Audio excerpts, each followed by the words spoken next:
Hey everybody, it's Artie here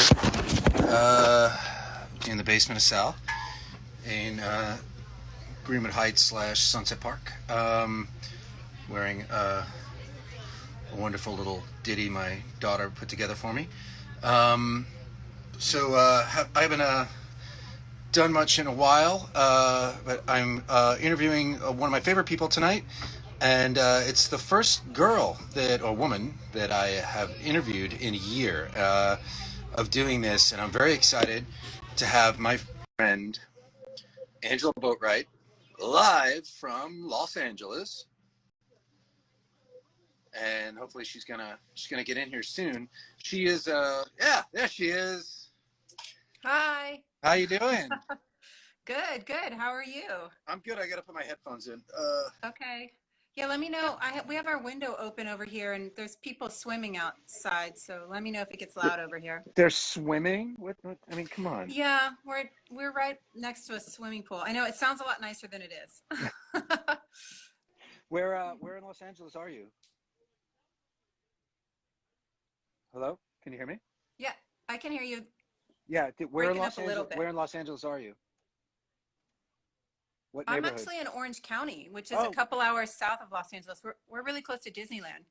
oh, okay. Yeah, Orange County's a weird place. It's like weirdly Republican and overtly Christian and yeah.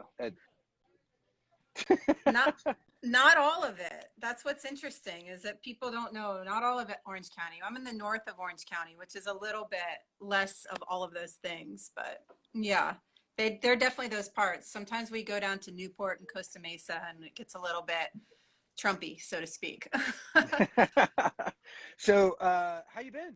What's going on, man? So you're teaching I'm now. All right, so let me start over. Let me be a good host and not just like have a phone conversation with you. So Angela is somebody that I've known for years. She was a fixture at most shows in the late 90s and early 2000s, um, fighting her way to get some great shots. And she's taken some classic shots that you might know or not know. I mean, many photographers credit for the things that they've done, although they should. And uh, also, I don't know, like you went on to do a documentary which is very well known about East LA punks, and and now you're teaching somewhere which I don't know, but I've always been endlessly impressed by you. Uh, I've always had the best times with you, and in fact, I was thinking about this because I was hanging out with George on Monday, and he was totally wrecked, and it totally reminded me of that.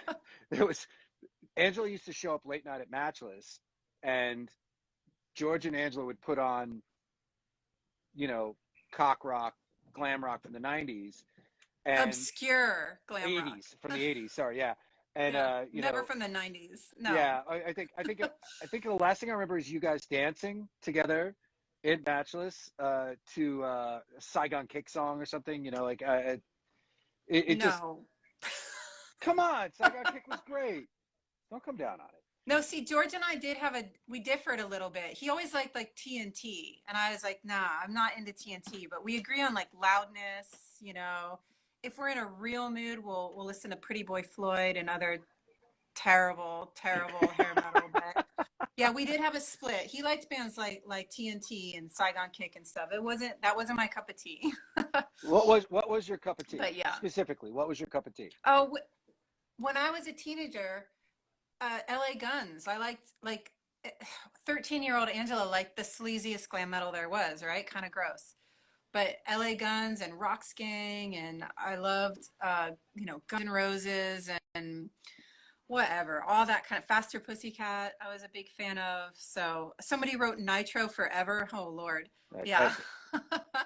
Wasn't a huge Nitro fan, but yeah.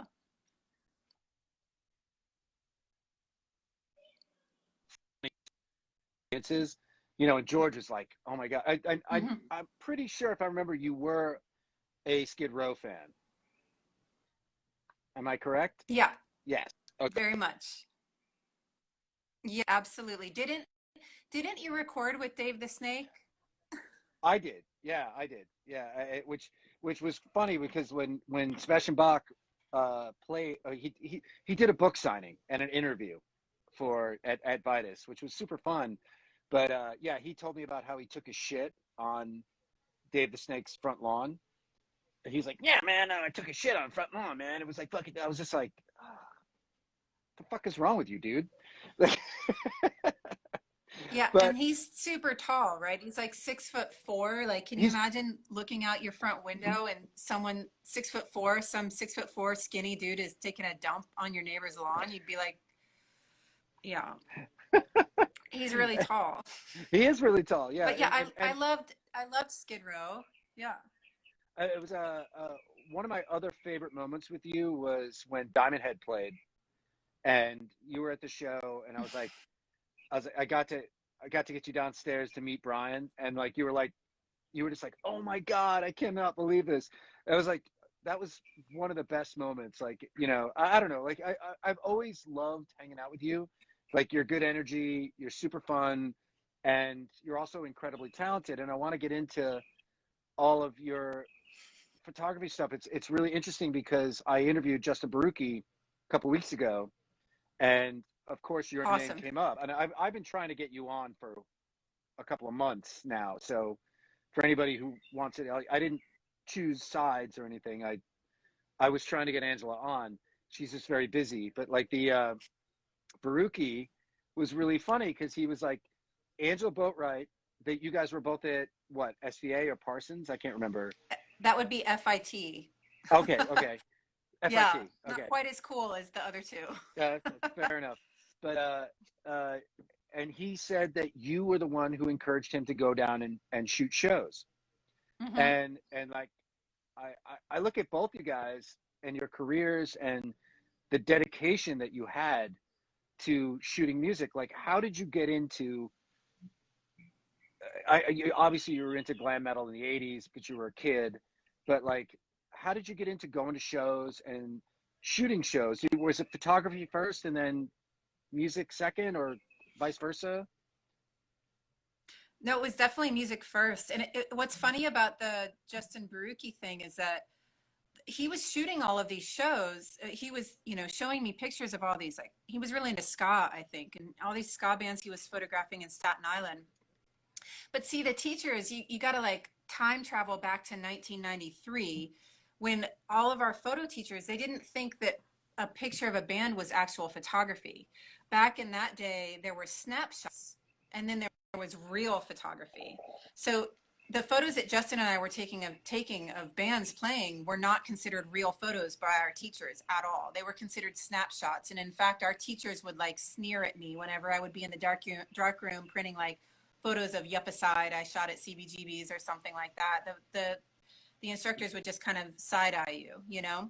So I think Justin was shooting that stuff, but maybe he wasn't focusing on it because our teachers just, that wasn't real photography to them. So yeah. So anyway, I told him, like, Well, who I mean, cares what they think, what was considered real photography? Something that had like a setup and like, with Yeah. lights and yeah. I mean, but you guys knew how to do Yeah. that shit. I know you did. Obviously, Not at that. We were learning at that time. We were learning how to do that stuff at that time. But, like if it wasn't like, like when I first started shooting photos for magazines back in the 90s, I would literally photograph people with my camera on the tripod, which sounds insane to photographers now because you're like, why in the photographers now it's all about the moment, movement, this kind of like capturing the essence and the spirit rather than all of, all the angles being exactly parallel.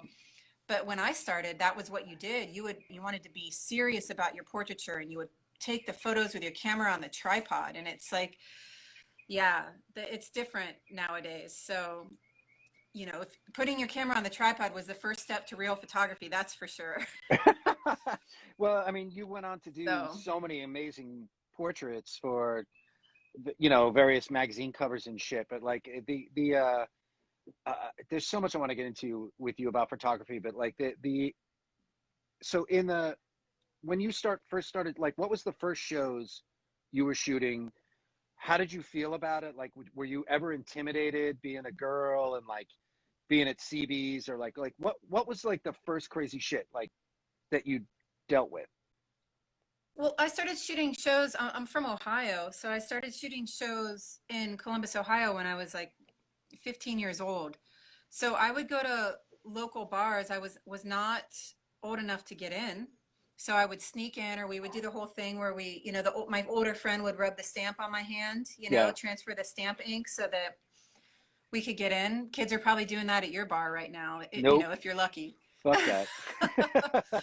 But so I wasn't old enough, so I would sneak into these places and bring in my camera, which is kind of bad news because when you're 15 years old, you really don't want to be having a flash showing all of the bar employees exactly where the teenager is. And I looked really young back then. I've always looked younger. So, but yeah, some of the first bands I shot were like Jesus Lizard and Nirvana, and just bands that would come through and play in Yeah, Columbus, so Ohio. all right, You so know, let's bring up the Nirvana thing.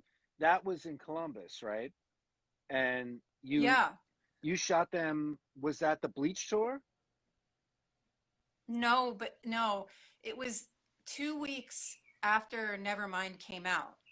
Okay. So it was really early into Nevermind. And no joke, like a month later, they were playing arenas in England.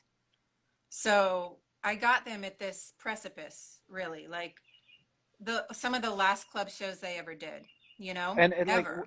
but like so I mean, besides being a person who took those pictures, did you ever be able to capitalize on that, or was it just a moment in time that you were like really proud that you got to experience?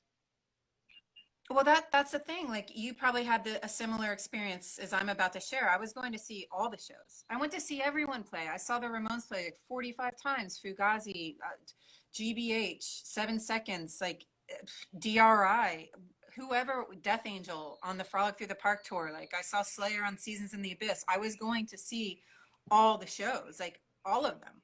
So Nirvana just came through town, and they were another band that I really liked. Smells Like Teen Spirit had just been released. I don't even know if the video had come out yet, but the song had been released. And we loved it. Me and all my friends, we were obsessed with that song. And we went to the show. That was just another band that was in town. So I actually had a photo assignment for high school. Um, that week, and I had to photograph something with like an on-camera flash. So I thought, okay, I'll take my flash to the Nirvana show and I'll Oh get my no, high you school use Flash photo Live? assignment done. You use Flash? Well, yeah, no, but they played like 125 capacity venue. There were no like rules about flash. It was like a garage basically where they played, so it didn't matter. It was, and they sold it out. It was like way over capacity, like way over capacity, way. So yeah, it was mania, that show, and it was really fun. But it didn't feel that special to me because, like I said, I was going to see all the shows, all the bands play. Yeah. And I met you in what, 1995, 1994. Yeah, I And think it's not like 94. I had photographed Nirvana 3 years prior, but I wasn't like, yeah, but I wasn't like, Artie, I have these photos of Nirvana. I didn't No, of care. I course not. didn't Of course. even Well, think about it until maybe 5 years ago. that would It just be didn't even stupid. dawn on me till maybe Like, 5 years ago. and honestly, it wouldn't have endeared you to anybody in our scene had you talked about that like No. that much.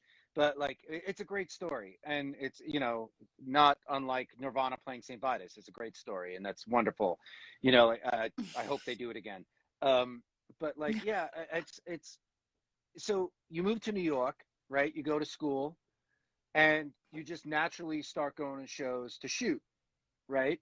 So how Well, much different it was New York from shooting in Columbus? I mean, it was really different, but I was 18. I didn't really pay attention to it. When you're a teenager, life is just what it is, right? It is what it is. And I was also, I grew up in a pretty dysfunctional family. So I was also getting the fuck out of Dodge. I left Columbus like with skid marks. I missed my friends terribly, but I was out of there that hard. So I didn't really even start growing up until I got to New York because I was kind of, a little stunted, emotionally from all the stuff that I had been through in Ohio. So when I arrived in New York, it was freedom. So I didn't think about it. I was like, well, CBGB's, I'm going there. So I was in the dorms on 27th Street between 7th and 8th Avenues, and I would just walk to CB's every Friday, every Saturday, every Sunday, walk down to that whole area of town and just see what was going on. I knew about the hardcore matinees because I was going to hardcore shows in Ohio. All my friends were straight edge. I was in a straight edge, crew in Ohio. Like everybody would go to the, New York to see all the bands play, and I wasn't old enough. So I was like, well, I'll one up you. I'll move there. Yeah. And when I Well, got there, I knew, I knew about it's CBs, so I interesting just because started like going to shows. that era of those shows was way different from the late 80s.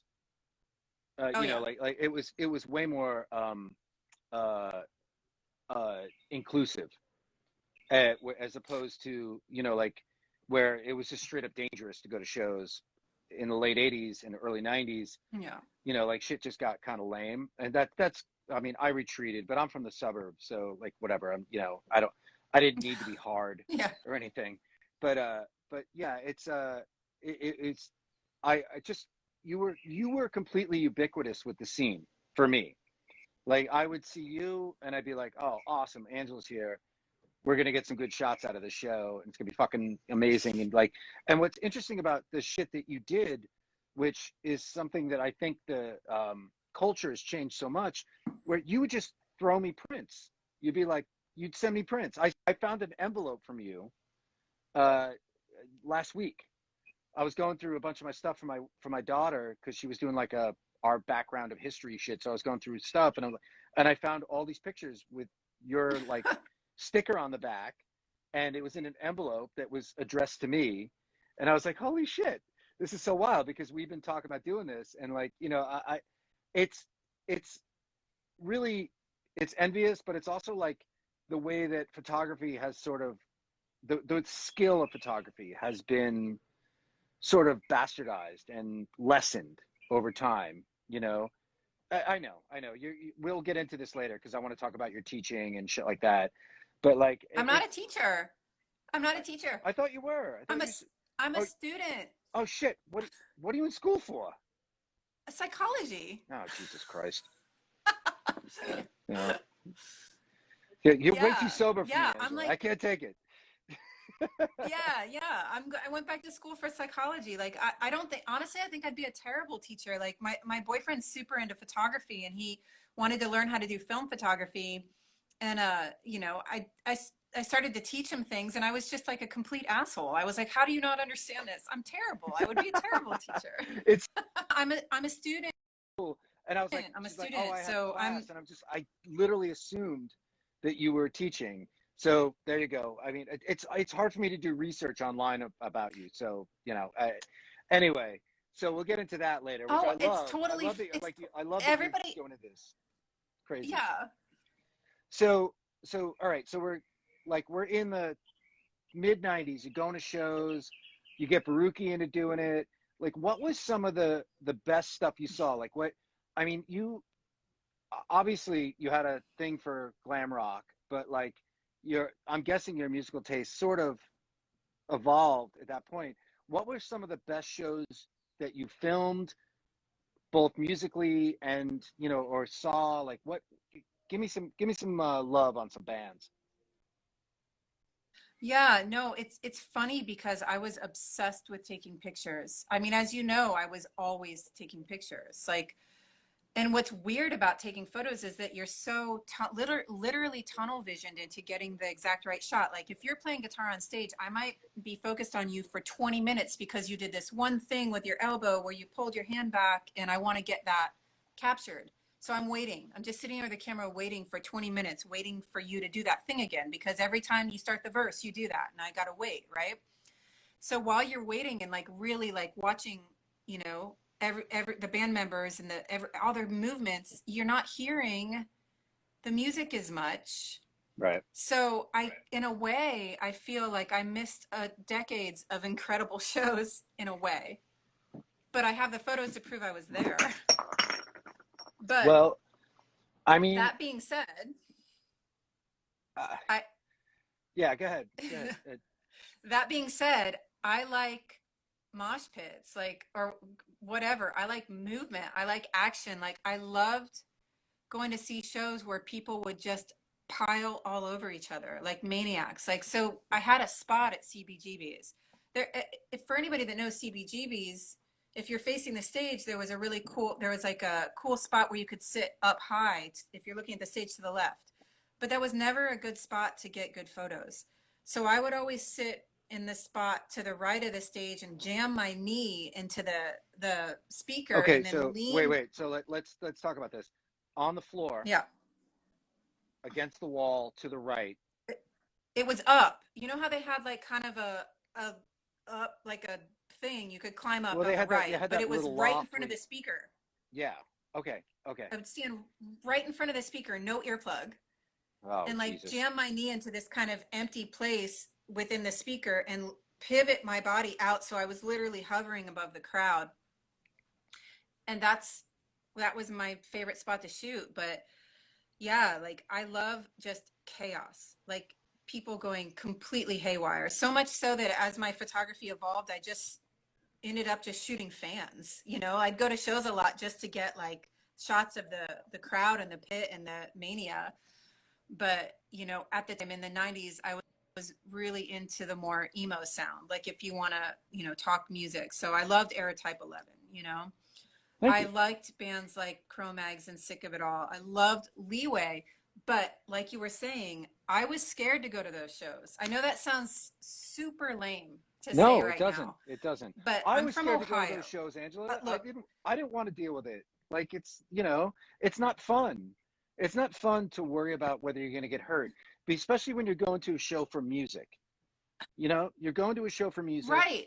But and I was also from Ohio. It wasn't cool to be from somewhere else in 1993 in New York at all, you know, at all. So who's this girl from Ohio coming to see shows? And the girls at those shows were super, super scary too. Like you know, I'm sure I would have been fine in hindsight, but I was intimidated. I really was. And I right. did go see like Sick of It All at CB's. I didn't photograph them.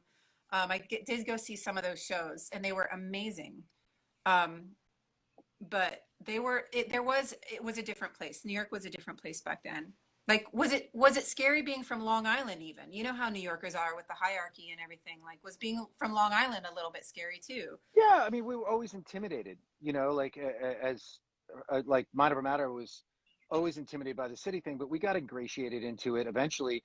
But, you know, like Hmm. we had a club called Sundance on Long Island that had all the same gang bullshit and all that stuff. And, you know, we just kind of dealt with it. It's like it exists and that's cool. It's for other people to deal with and not me. I want to play music. I want to go to a show for music. I don't want to deal with the politics of some sort of fight bullshit. And I'm sure you didn't either. And, you know, it's like, No. you know, like we were all kind of surrounded by it, but it just, you know, like you did your art, right? And you came out doing such amazing shit that's all like, you know, it's all over the place. And, you know, this is one thing I actually wanted to talk to you about, like talking about like the internet and how your pictures are used without permission and shit like that. Like, is that something that really, like copyright issues, is any of that stuff really come into play for you in any way? You know, I've had people I photographed a rapper named Max B a while back, right before he went to prison. Frankly, I think he's out. I'm not 100% sure, but I went to photograph him, and him and his friends were nice. You know, it was cool. But uh, those pictures became kind of legendary because they were the last pictures of him that before he went away to jail. And there was a brand that ended up using them as their like all their identification, and I had to do a cease and desist with them, which cost me like $1,000 to get my lawyer to do this, Ugh.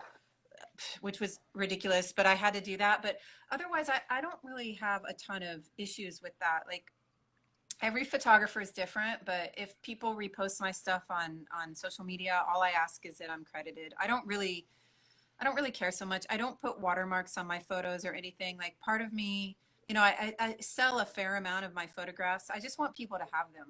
I want them to be out in the world, and I want people to see them and have them.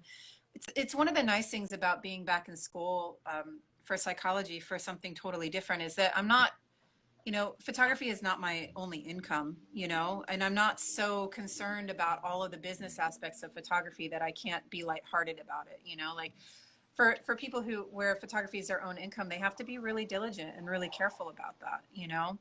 And I understand why, and I totally respect that. And it's part of why I wanted to, you know, get in their field, is so I could personally be a little bit more lighthearted about my work and not be so concerned.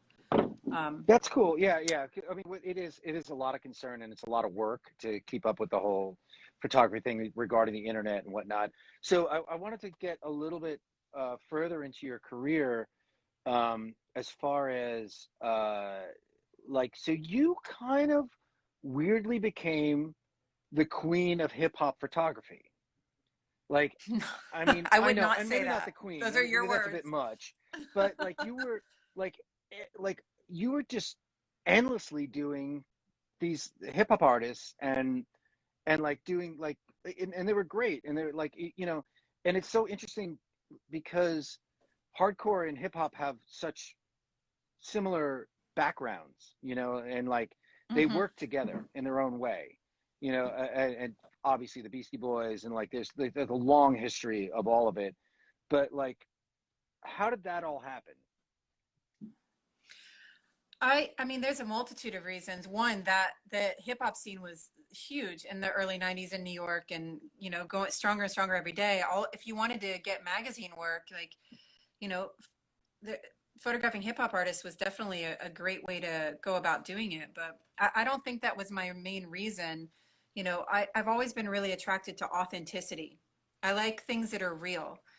This is why I've always been interested in metal and punk and hardcore, because these are scenes where you have to kind of earn your stripes. You can't just go one day and then not be there the next. You know, you have to be vetted in these scenes, and they come from a really real place. A lot of people, as a psychology major, I can say this, like a lot of people that are into really aggressive music come from craziness, whether it's just simple, they might have great parents, but maybe they have some depression issues or whatever it is, or maybe they don't fit in with society, or maybe their parents are assholes, like whatever, pick your chaos. But I think that type of music is a real salvation for people. Oh, I can hear my voice now. um but yeah, that is weird.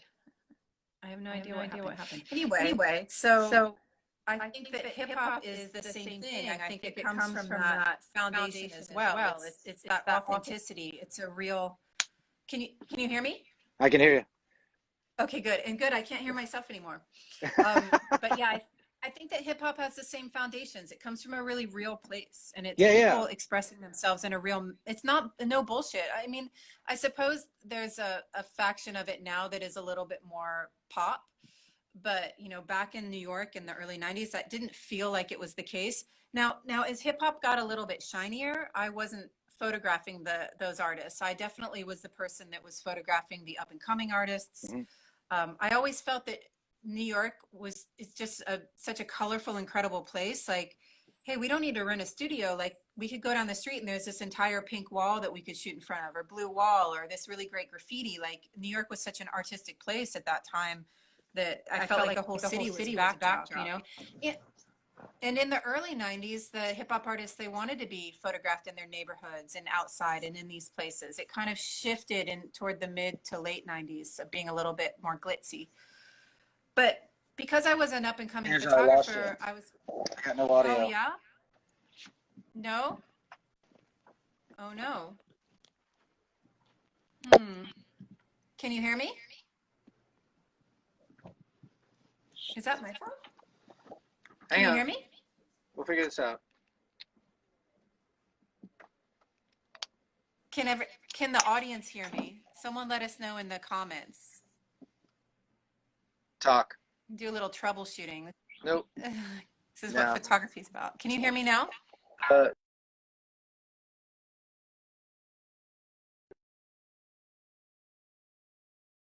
Somebody says they can hear us both. Good, I got you. All right, Yep. cool. We're good. Yay. It's good. Apparently everybody could hear the echo too, so. No, that's gone now. It's gone now. It's cool. fucking. Tyler can hear us it's both. Just endless. The internet connections in New York are just so shit. It's ridiculous. Really? Yeah, it's terrible. Especially like in the morning kids are in school and everybody's on the internet and like it's just like the worst. Anyway, so yeah, it's interesting that correlation with hip hop and like, and I totally get it. Like you felt the sort of authenticity and the coolness Yeah. of that scene. And I like, I gotta say personally, your portraits of hip hop dudes and girls at that time were just fucking amazing. Amazing. I Okay. mean, you know, like I'm not interested that much in hip hop music, but I understand the correlation.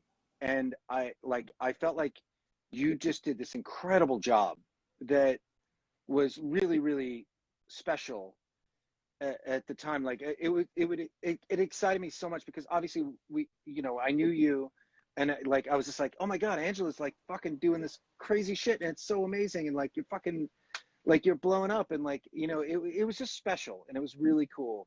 And it was always great for me. Like I'm a big fan of anybody who comes out of our stupid little scene and, you know, like gets their chops together, whether it be musically or photography or recording or whatever, and then all of a sudden goes, you know, like I love that. I think that that's the most special thing about the scene that we come from, and that everybody, we were just all friends. It didn't matter. It was like, great, yes, go. I love that. And, you know, like you were definitely one of those people. So like when you started coming back around, you know, like in the, what was it, like the late 2000s, when George and I were working at Matchless, you know, it was like, Oh yeah. it was really special, you know, like, I mean, granted, I know you don't drink anymore, and, you know, like Yeah.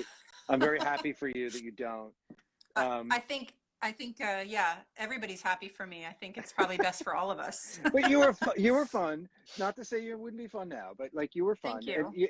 in a very safe and wonderful way. But like, yeah, it was just like, it was just special to see you and know that we had had this history, and it was fucking really cool. So now I want to get into how the documentary happened. Like, so you move out to Los Angeles, right? I remember when you were leaving. I actually remember the when you were like, one of those late nights at Matchless, you were like, "I'm going to Los Angeles. I'm leaving," and like it was like, "Oh, all right, cool, great. Bye, Angela. Hope you do well." Like, you know, and like so you move out to LA, right? You get sober at some Mhm. point. Um, Before in New York, I oh, was in New York, that's true. Yeah, actually, 2010. yeah, yeah. Hmm. So, how does the documentary happen? Like, it was. Uh, I think it's an amazing piece of work, and I can't even imagine how much work it took.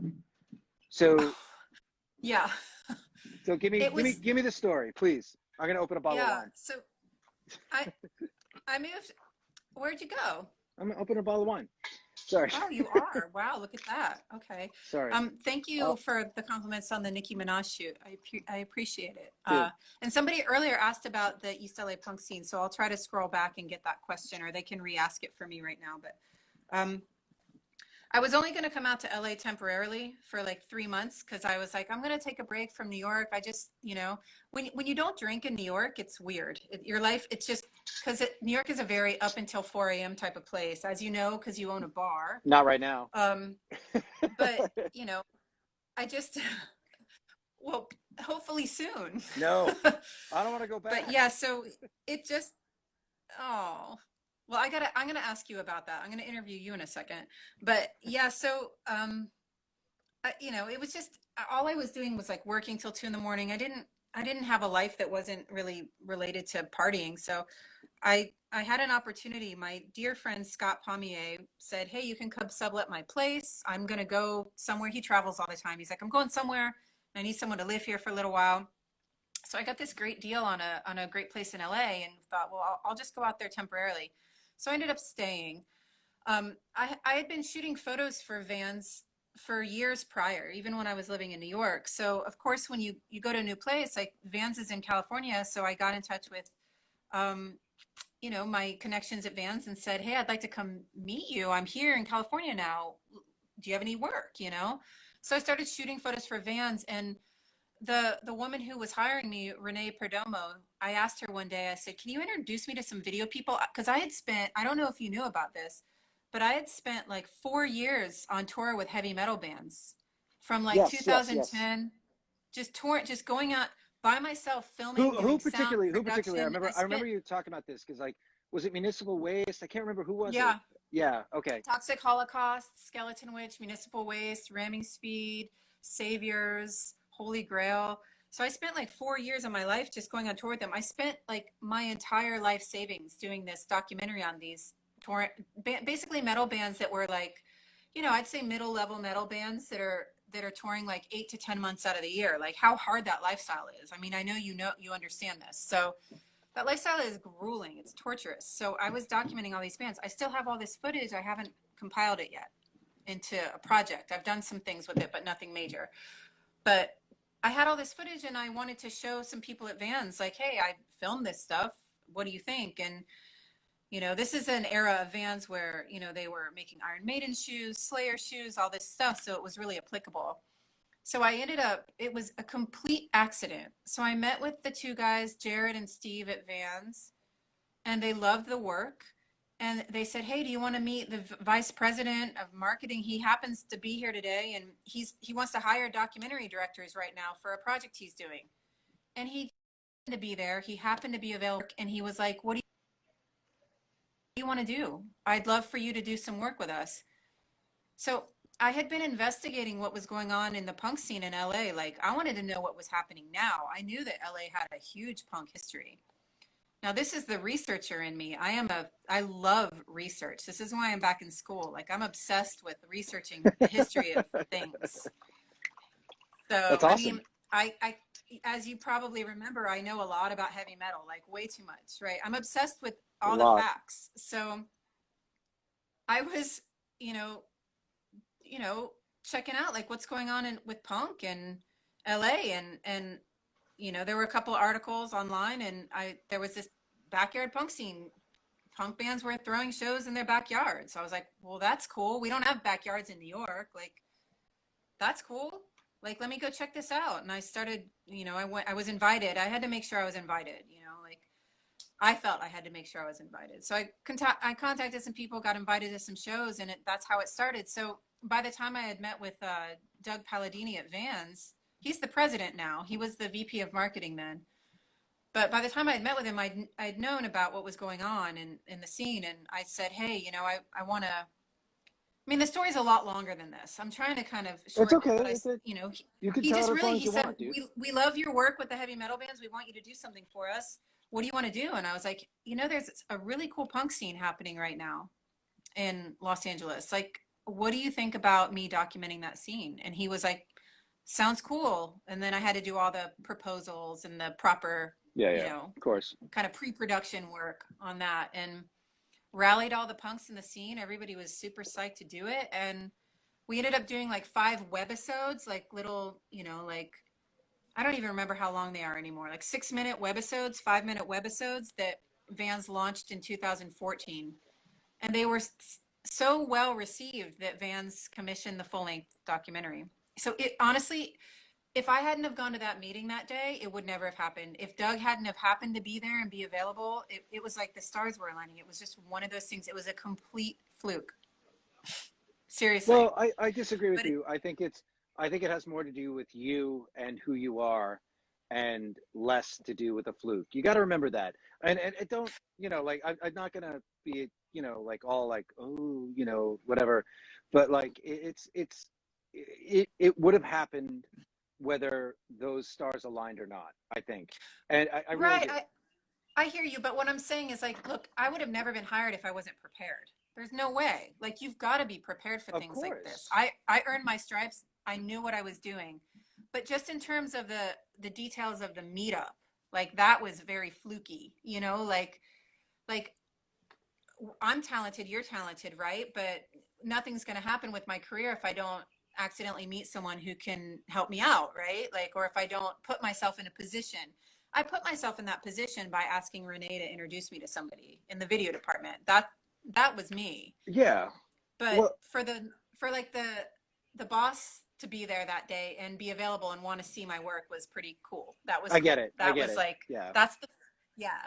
I get it. I totally get it. And So, like, but you know, you had a lot of work behind you and years of work to get to that point. So how, like, of course. how much time was it of filming for that? And like, did you have to put a narrative together? Like, was there like storylines and shit like that? Like, you know, like, was that before or after shooting? Like, how did it all work? Well, the really cool thing, and a lot of people kind of don't, a lot of people, you know, don't think that getting, you know, doing a film for a brand is like a very cool thing because it's sponsored content. Obviously, the brand can tell you what to do, which wasn't the case. You know, you wouldn't know this unless you asked me, but, you know, Doug at Vans didn't tell me anything, quite frankly. So, I mean, he would have comments about the storyline and things that anyone would comment about, but he wasn't like, you know, okay, well, it has to do this and we have to put this scene in because the sneakers look good, or none of that. In fact, you know, between you and me and our audience, you know, there are other brands of shoes in the film, you know, so kudos to Doug for being really open about wanting to tell the story. But yeah, there was all that. It was craziness. And the benefit again of doing with the brand is we were able to get our funding all up front. So we were editing as we were filming, which you don't always have the luxury to do. If you're independently financing your project, a lot of times you film first, and then when you get the money, you hire an editor later.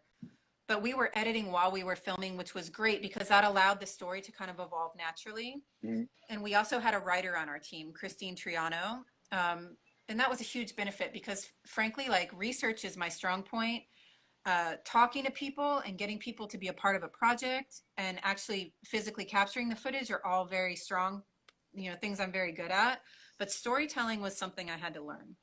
I very much see things in vignettes because I'm a photographer, you know, Okay. little Yeah, yeah. pieces. Of course. So Los Punks has a vignette aspect to it. There's little pieces.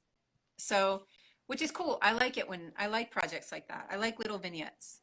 So that was something that I had to learn to do, which was cool, you know. And we had an incredible editor, Tyler Hubby, who did the editing, and he's a legendary music editor. He edited Devil and Daniel Johnson. He has a not all editors are great with storytelling. He's an amazing storyteller. So between our writer and the editor, and of course myself, you know, we put it all together, you know. So I had help, which Yeah. was awesome. No, of But course you did. Of course you did. But like, yeah, it just like, so over the course of filming and all of the shit, like, what was your take from meeting all those people, seeing those shows? You know, like what was your take, like, in your experience from the hardcore scene in New York and Columbus? Sorry, my accent's coming out. But like, what was your take on the LA punk scene from the documentary and the people you interviewed? Was like, is it all the same ubiquitous yeah. ideas in different places with different times? It is, Yes and right? no. Yes and no. Yes and no. You want to look at it at a macro level or a micro level? Like, in a macro level, yeah, it's all the same, right? We're all out there trying to do rad shit, right? Like, punks in East LA want to, like, they want to be the coolest band on the block, right? Like, there was a line that was cut out of Los Punks that will forever to my grave drive me crazy. And we had to cut it out for production reasons, but we had one of the guys that throws backyard shows in South Central. We had him on camera saying, you know, kids want to be street famous, you know. And to me, that sums up the entire movie. And we had to cut the line. Ah, I'm no joke. It'll be on my grave. Like, kids want to go street famous. Like, Uh, it kills me that we had to cut that out kids want because to it be sums up the whole kids film. want to be But YouTube famous now, or TikTok famous. But yeah, like, yeah, well, sure. it's the But same you know, shit, right? but that's another thing that's so cool about the backyard scene in LA. And it's not just East LA, it's South Central. It's like, it's all over Cudahy, like Southgate. It's all over. It's like a rash in Southern California and the Southwest in general. They have backyard shows, I think, up in Northern California too. But you know, people want to get their noise out. And you know, this was being filmed in 2000, from 2013 to 15, and it's like, the internet existed back then, and the punks certainly used the internet to promote the shows, but you got to go to a show to get the full experience. You can't just live that on the Of internet. course, Like, of course. And so that's dude, beautiful. that's why like as a videographer and photographer, like the whole streaming thing during the pandemic, it's like it's okay, but it has to be broadcast. It has to be broadcast value. You know, like it can't be, Our kind of you know what I mean? our kind of music is meant to be played live. Our kind of music is meant to be played live. It's Let's visceral. be It's honest. visceral. It's visceral, and you Yeah. can't not have that give and take. It just doesn't work. I mean, it works to a point, but Mm-mm. if you do a broadcast quality thing and like, you know, there's a lot. You have to really put a lot of work into it, and you have to have the money behind it to do it. Yeah. It it's I've seen interesting. some good. Yeah. I've seen some The good. Thursday one from Go. Vitus was fucking great. You know, like, but anyway, go ahead. Sorry, continue. It's No, no, no. It's fine. We're actually having like a conversation you would have in person where it's like the back and forth and the interrupting. But we're also, you're a New Yorker. I lived in New York for a long time. New York people talk a lot. So I have a hard time in California because it's like, sometimes I'll talk too fast or I'll get argumentative and whatever. But that's a whole other what's funny podcast. about that, you bring that up, is that like what I was thinking when you were talking about like backyard shows and shit like that, it doesn't translate to me here. You know what I mean? We can't have that. We can't have that. I mean, on Long Island we did a little bit, but you know, in New York you absolutely cannot have that because you're going to bother somebody. You know, even if you do it indoors, you're Well, going to bother I mean, it somebody. would be the equivalent. And it gets cold in New York. It doesn't get cold in California. You Right. can have these shows all year round, like, but the thing is the closest equivalent would be to something in the suburbs, like a basement show, but you're dealing with an entire different strata of people when you talk about basement show. Backyard shows are it's a whole other environment. I mean, these are neighborhoods that are 96% Latino. I personally believe the backyard show comes straight out of Latino culture because you might not rent a place to have your quinceañera, but you have it in your backyard, or you have your friends over, to play cards or do whatever in your backyard, or you have like your whole family. You do it in the backyard. That's how it is in California. So I think the backyard show. I really want to research this and try to prove it, but I do truly think it's an extension of Latino culture. I think it comes straight, and like Latino people don't get enough credit in punk rock, and I personally feel like the backyard show it comes from their community, so it's a beautiful thing. It really is. It's Well, in Southern California, backyard shows are the awesome. Latino community gets a shit ton of credit, although they should, because like there's so many people who were involved back in the day and into current times, and like so what you're saying though is that there's a history of in Latino culture of backyard shows. So this was just continuing it. I mean, that's fascinating, and it's like I'm sure that's true. It's like it's environmental. The weather is good. You can do shit. Mm-hmm. You can do shit you can't do in New York, and in New York also everybody's bothered by noise. Nobody wants to fucking hear it. Yeah. In Southern California or any place, where it's not suburban. I mean, I know LA is not suburban, but it is a little bit more than New York, where everybody's on top of each other. That's a fascinating point, and like I love that. That actually brings such an incredible element to the punk rock idea of people doing whatever the fuck they want to do musically and artistically. Where you don't have to worry about like getting into a club, Mm-hmm. being vetted, all that other shit. It's like fuck that. I'm just gonna play in my backyard.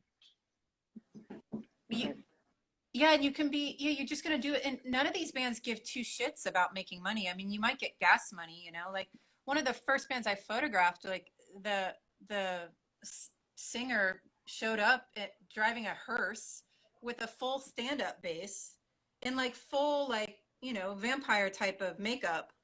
I mean, a hearse gets what, like 4 miles per gallon? Oh yeah, no, it's Like the terrible. dude, like it's it's crazy. And he drove to the show with his stand-up bass in the hearse. I'm like, man, that guy's out like an enormous amount of time and money, and he was all done up. And like, this is a band called Proyecto Macabro, and they're kind of Scott influenced punk band, and his name's Alex. He was called Necro, but his name's Alex Vargas, to give him credit. But I was blown away by the attention to detail. Like, I'm older too, so I'm like, well, I want to know how many miles per gallon my car gets, but a hearse, right? Like, He badass, didn't give a like so fuck about cool. miles per gallon. He's like, I got a Yeah, hearse, like, man. Look at me. I'm Necro. yeah. Check me And out. D- Dylan just commented, my boyfriend just commented in on the chat, and he was like, backyards open the door to kids under 18 to attend shows. And of course, oh my God, if when I was 13, 14, 15, if I could go to a backyard show in Ohio, my whole life would be different. Yeah, Like, well, there were no backyard it shows would in have been Ohio, but amazing. yeah, and Yeah, this is something that we've talked about a lot at Vitus. Like where like because of the laws in New York City, it's so difficult. And but would I love to have all ages shows to, like, just to like ingratiate a new generation? Oh my God, of course I would do it in 2 seconds. it's But it's too difficult. Law, like the laws are way too difficult here with liquor license and shit like that. But yes, of course, because that, like, the 16 and over grandfathered thing at CB's, right? That was grandfathered in. Mhm. They would have never gotten that That's awesome. normally. I didn't And know that. yeah, so they were 16 and over all the time. And that's like, that's not something that is really capable of getting in New York anymore. So, Hmm. but oh my God, like that's all we ever think about. Like, how do we get the next generation? How do we bring in the people? Because, in the suburbs, of course, there's always going to be that level of punk rock and shit going on, and like, but venues come and go, and there has to be go-getter people. That's the point. Like, like the Artie Phillies of the world, and like later on, obviously, like me and my partners at Vitus, and like we want to do things that don't make us any money. Like it's, I don't know. We're Right, but crazy. the next generation needs to do it. The next generation needs to do it for themselves. Like, you remember when we were in our early 20s, we wouldn't have wanted somebody who's like, I'll speak for myself, like in their mid 40s to come and tell us like, hey, do this, whatever. Like, they're gonna do it for themselves. They're gonna create it for themselves in a way that you and I can't even imagine. Yeah, yeah, Like, absolutely, absolutely. maybe they have internet communities that are completely out of the scope of our understanding, that are really bringing them all together and Oh, making let's crazy hope stuff not. Let's hope not. happen. There's some like subreddit that I don't want to hear about. But like the I don't know. Who who knows? I mean, that being said, it is a sad state of affairs. Like in LA, there's hardly ever any all ages venues, and they come up, they go away just as fast as they come up.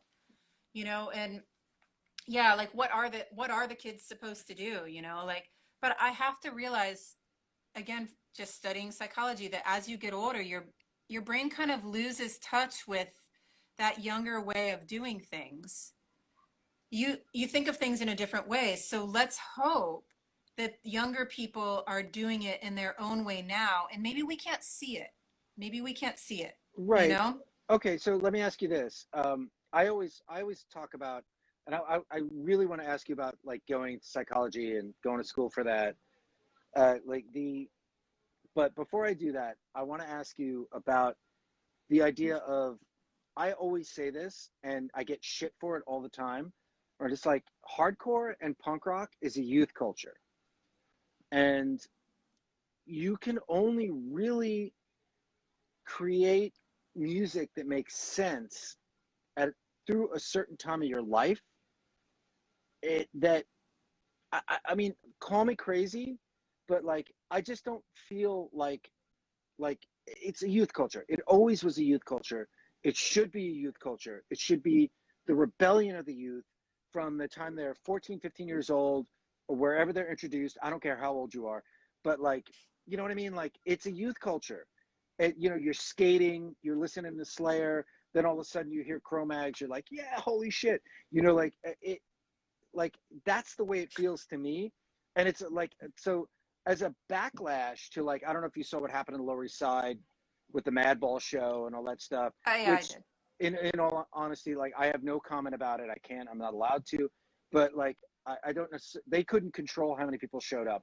Fair enough. But like it's like a bunch of 50-year-olds fucking talking about hardcore doesn't really make a lot of sense to me. This is why I kind of keep my mouth shut about it. And you know, Well, it's, go ahead. get this. So what if hardcore is a youth culture, but what if it was our youth culture? What if it's not youth now? What if it's not their youth culture? What if hardcore isn't relevant to young people right now? I mean, it is a very Reagan era thing.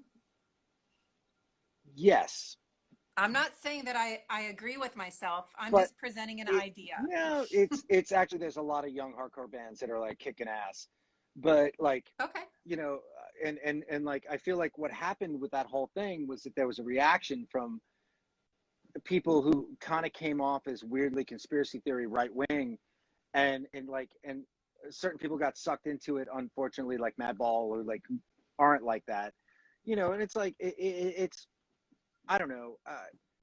It was sad to me that you know like our rebellious culture should be saying the right things, but the thing is that like the right wing has become this sort of like rebellious culture, but in the wrong way. Yeah, Yeah. for sure. So yeah, Sure, sure, it's sure. complicated. Like I mean, I mean, we need Sam McPheeters and Born Against to just come back and be like, fuck all you guys, but like they won't. So we need some new anti-heroes, you know, or the, you know, look, growing up in the 80s, being a teenager in the 80s, like, well, I was a teen in the 80s, but imagine being a teenager in the 70s. Some of the guys in the hardcore bands are a bit older. It was an entirely different era. They learned entirely different skills. Do you know yeah, what I mean? So they don't necessarily translate to nowadays. So I think there's kind of a huge generation gap there there. is. You know, There is, and it's and like interesting you said, between the classic bands and the newer like generation, yeah. without a question. And it's really interesting to have to Mm-hmm. deal with. You know, it's like I mean, I only peripherally, I'm just like you know, I'm sitting home with my daughter, going like, you know, oh honey, you okay? Like what the fuck's going on? What is John Joseph saying? Okay, Yeah. cool, great. You know, I'm into veganism. It's cool. I'm not a vegan, like, you know. Look, But go ahead. Sorry. how No, perfectly timed that someone with the handle false gods, like he well, or she says that totally that agree, that's actually a but really these great band from Long Island. oh cool. But that's what, you know, like that's the thing. You can't worship your heroes from top to bottom. You've got to be critical of your heroes too. If you love a band, that doesn't mean that the band members are going to be on the same page as you are politically. You need to think for yourself. Isn't that what punk's about? But Yes. you do find that in punk and hardcore a lot, is this kind of follow the leader mentality. That happens a lot. I could go in huge detail about my opinions about that from a psychological perspective. And keep in mind, I don't have a degree yet, so I'm just riffing. Okay. Well, But you can be my but therapist eventually. It's no, it's fine. But you know, there's like, you know, you gotta think for yourself. And if the people that that's if your but favorite isn't that the guitar ethos? player, Isn't that the ethos? That's the ethos, yeah, right? and maybe your favorite guitar player has some really terrible political views. Well, do they need to be checked on them? It depends, you know, maybe they do. But Uh, your heroes, especially as you get older, they become human right before your eyes. And there's nothing like a pandemic to really split people into pieces. Like I'm sure don't not even the hardcore bands that you love, but I'm sure you've seen close friends or acquaintances that you have posted things on social media that you've been like, "What?" You know, COVID and the, you know, all the Trump politics and everything really kind of it to me it showed me a lot about who some of my friends, I don't want to say who they actually are, that's kind of a heavy way to phrase it, but it gave me some light into, you know, some opinions that people I know might have that I don't agree with per yeah. se. But that's all you can do. You just have to acknowledge that, like that person. Oh, I got an echo again. Sure. You just yeah, you just have to acknowledge that that person, that's I what can't they hear you, think and Angela. feel. You don't have to agree with it. Oh no. Oh, crap. Classic.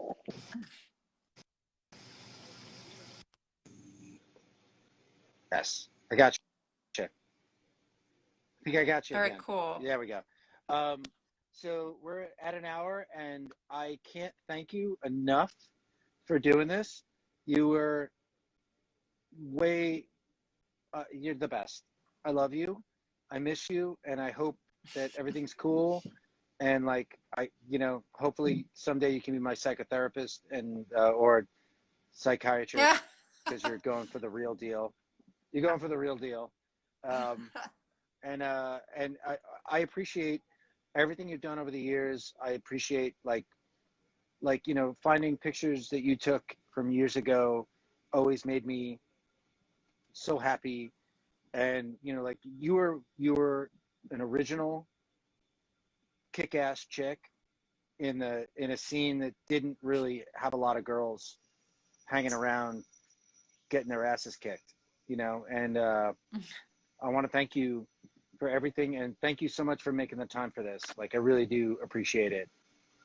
Yeah, thanks for having me. I appreciate all the kind words. It's amazing. It's a lot to take in. So, and it's also really good to see you. I think it's been like 10 years since I've seen you. It So has, yeah. Well, since you moved, yeah, it's, and yeah. well, since you So got thank you. sober, And please, it's yeah, well, no, I saw you after that.